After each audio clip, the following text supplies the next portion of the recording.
Lihat bagaimana orang ini menghasilkan uang. Dia membuat dua gadis cantik menjadi mabuk. Lalu bawa mereka ke hotel. Saat gadis cantik itu hendak memasuki ruangan. Detik berikutnya, pria itu muncul lagi. Duduk di mobil, makan makanan panggang. Selamat malam. Oke, bisa mulai menghasilkan uang. Dia berbaring di tempat tidur dan tidur. Itu benar, dia menghasilkan uang dengan tidur. Karena dia bisa membawa hal-hal dalam mimpi ke dunia nyata. Dalam mimpinya, dia pergi ke museum. Di dalamnya penuh dengan harta karun. Semua di sini jika dia ingin ambil. Semua bisa diangkut. Namun, selalu ada seseorang yang mengejarnya dalam mimpinya. Membuat dia harus pilih apa yang dia inginkan. Sebelum dibunuh, teriakan mantranya. Aku sedang bermimpi, bermimpi, bermimpi, bermimpi. Dan itu berdasarkan mimpi. Dia telah mencapai kebebasan finansial. Mengapa dia memiliki kemampuan ini? Harus berterima kasih kepada seorang bapak tua yang misterius. Beberapa hari yang lalu. Pada saat itu, lelaki ini masih seorang penulis skenario miskin yang bahkan tidak bisa membayar telur untuk makan. Karena sering mimpi buruk. Membuatnya terganggu mentalnya. Naskah tidak ditulis. Tidak bisa membayar sewa rumah. Pada akhirnya, pemiliknya menendangnya ke jalan. Dia tidak punya cara lain untuk pergi, jadi dia datang ke atap untuk mengakhiri semuanya. Tepat ketika dia akan melompat ke bawah.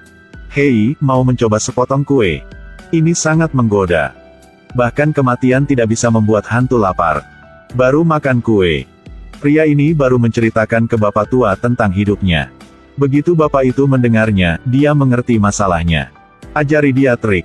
Lain kali Anda mengalami mimpi buruk, berteriaklah. Saya bermimpi. Malam itu, pria itu bermimpi bahwa dia sedang diburu. Dia tiba-tiba teringat kata-kata lelaki tua itu. Jadi berteriak keras. Saya bermimpi. Dia segera bangun.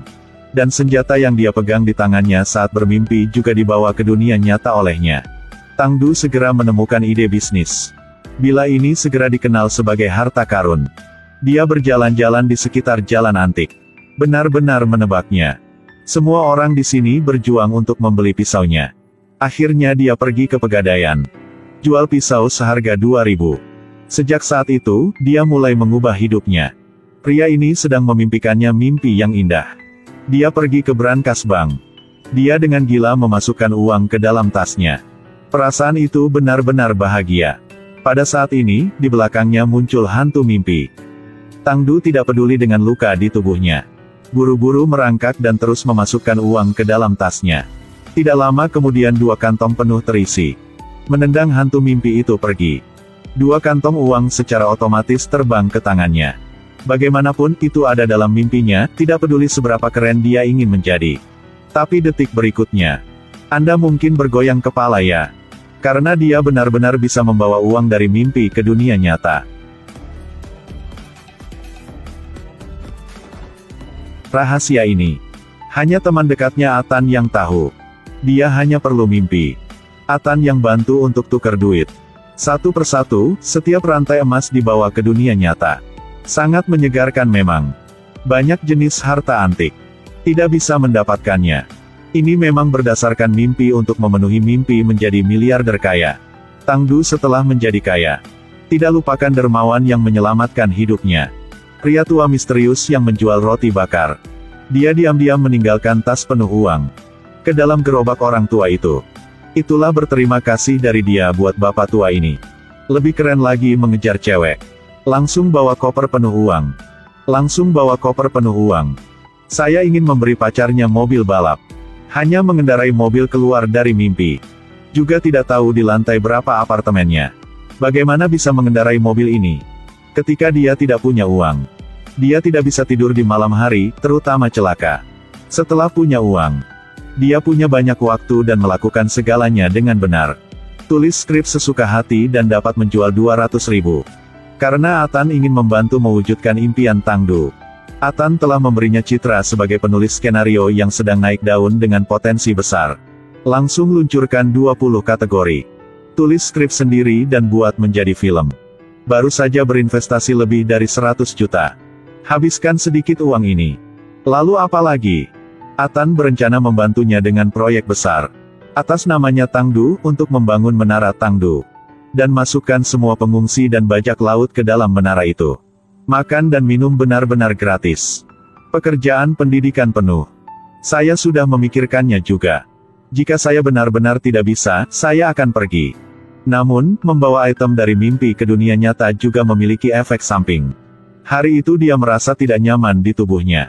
Dia berjalan ke depan kaca dan melihatnya. Ada 2 bekas luka besar di tubuhnya. Dia tidak tahu apa yang terjadi padanya. Dia bahkan tidak berani membiarkan pacar mengetahuinya. Jadi aku menyelinap keluar. Hasilnya hari Senin. Dia telah diculik.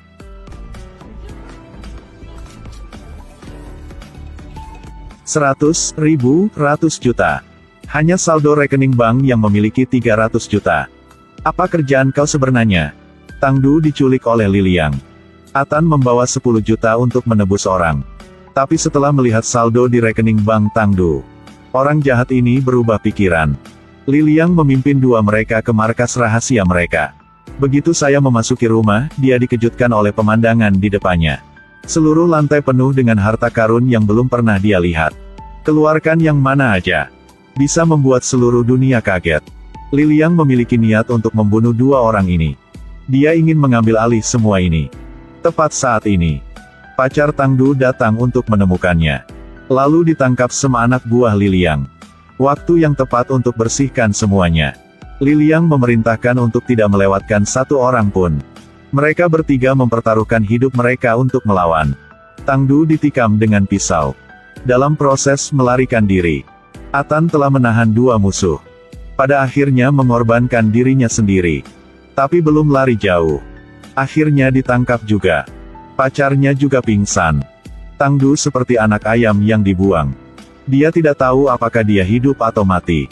Sekarang semua gambar dalam mimpi perlahan muncul di kepala dia.